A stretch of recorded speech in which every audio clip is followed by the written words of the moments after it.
De même que chacun en ce monde passe par toutes sortes de malheurs,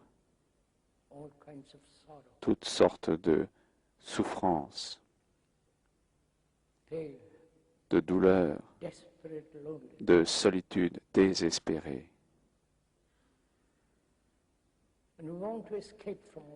Et nous voulons échapper à tout cela. Nous allons examiner, observer ensemble ce phénomène extraordinaire, ce que l'homme a fait après tant de millénaires. Il demeure un barbare, cruel, vulgaire, plein d'anxiété et de haine. Et la violence augmente dans le monde. On demande donc, peut-il y avoir la paix sur cette terre?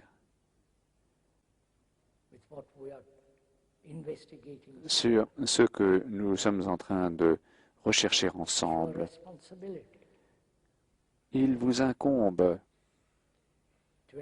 de chercher, c'est votre responsabilité, non simplement sur le plan intellectuel, verbal, mais avec votre cœur, votre cerveau, avec tout votre être, afin de découvrir pourquoi nous sommes ce que nous sommes. Nous avons essayé diverses religions, divers systèmes économiques, des systèmes sociaux différents. Et pourtant, nous vivons dans le conflit.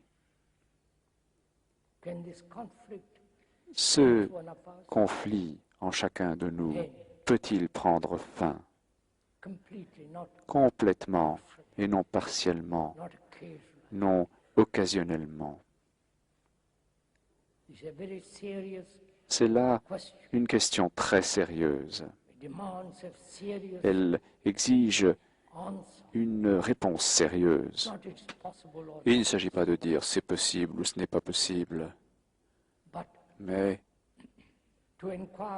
il faut chercher au fond, très au fond de la question, afin de voir pourquoi les êtres humains, vous y compris, et peut-être même l'orateur, vivons en conflit perpétuel, dans les problèmes, dans les divisions. Pourquoi avons-nous divisé le monde en nationalités, en groupes religieux, avec leur comportement social et tout le reste? Pouvons-nous sérieusement cet après-midi chercher s'il est possible de mettre fin au conflit, d'abord psychologiquement, intérieurement, parce que s'il existe une certaine qualité de liberté intérieurement, nous produirons alors une société dans laquelle il n'y aura aucun conflit. Qu'est-ce que le conflit? Pourquoi avons-nous vécu dans le conflit? Pourquoi avons-nous des problèmes? Qu'est-ce qu'un problème? Recherchez, s'il vous plaît, avec l'orateur. Étudiez avec lui cette question. Qu'est-ce qu'un problème? La signification étymologique de ce mot est quelque chose qui vous est lancé. Un problème est un défi, une chose à laquelle vous devez répondre. Mais si vous commencez à vous plonger dans toute la nature d'un problème,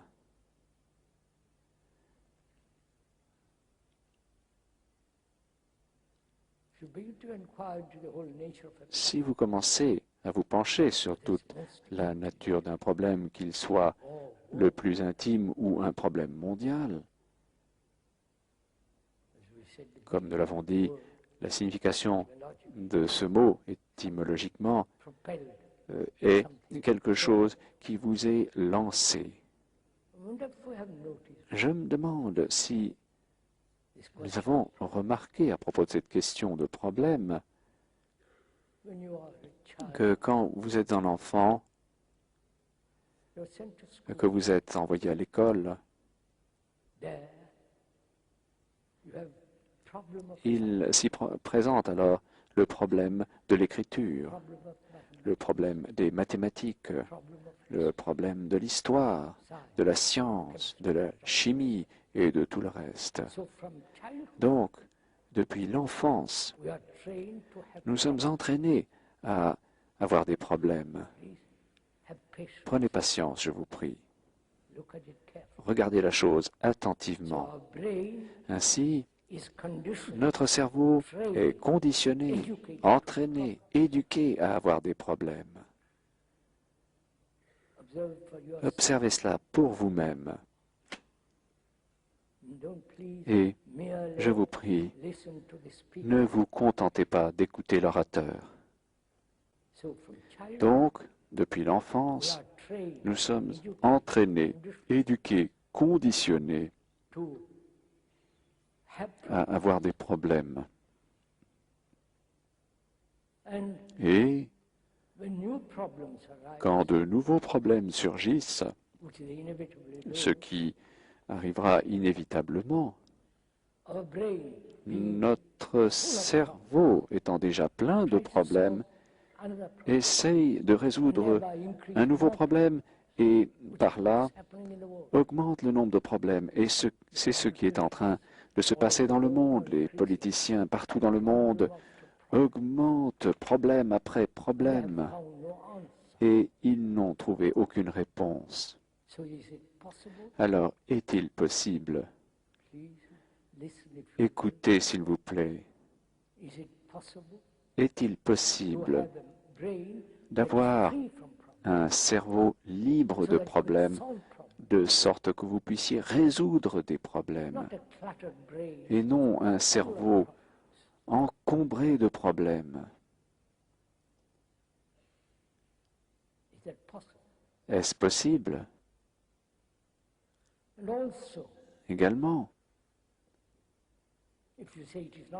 si vous dites que ce n'est pas possible ou que c'est possible, vous avez stoppé votre recherche.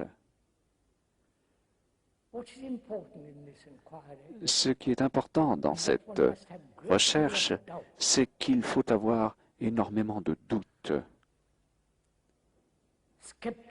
de scepticisme, sans jamais admettre quoi que ce soit selon les apparences ou selon votre plaisir ou la gratification que vous en tirerez. La vie est bien trop sérieuse. Chaque être humain, qu'il soit noir, blanc, pourpre ou de quelque couleur que vous vouliez, et psychologiquement, c'est un fait, une vérité, et non quelque chose inventé par l'orateur. C'est observable. Vous pouvez le voir sur chaque visage sur cette terre. Et ainsi, psychologiquement, vous êtes le restant de l'humanité.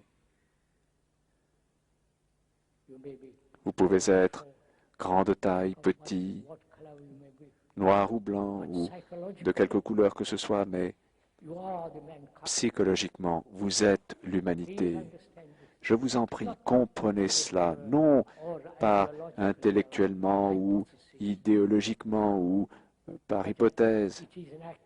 Il s'agit d'un fait réel, d'une réalité brûlante, à savoir que psychologiquement, Vous êtes le restant de l'humanité.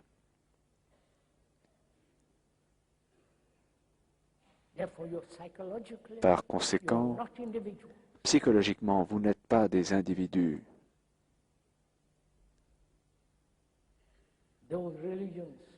Bien que des religions, certaines parties de l'hindouisme et du bouddhisme, exceptées peut-être, ont encouragé le sens d'une croissance individuelle en sauvant des âmes individuelles et tout cela. Mais en fait, dans votre conscience, cette conscience n'est pas la vôtre, elle est celle du restant de l'humanité, parce que nous passons tous par la même meule, le même conflit sans fin, et ainsi de suite. Quand on prend conscience de cela, non pas de façon émotionnelle, non pas en tant que concept intellectuel, mais comme d'une chose réelle, vraie, alors vous ne tuerez pas un autre être humain. Vous ne tuerez jamais autrui, que ce soit verbalement ou intellectuellement, idéologiquement ou physiquement, parce qu'alors vous vous tuez vous-même.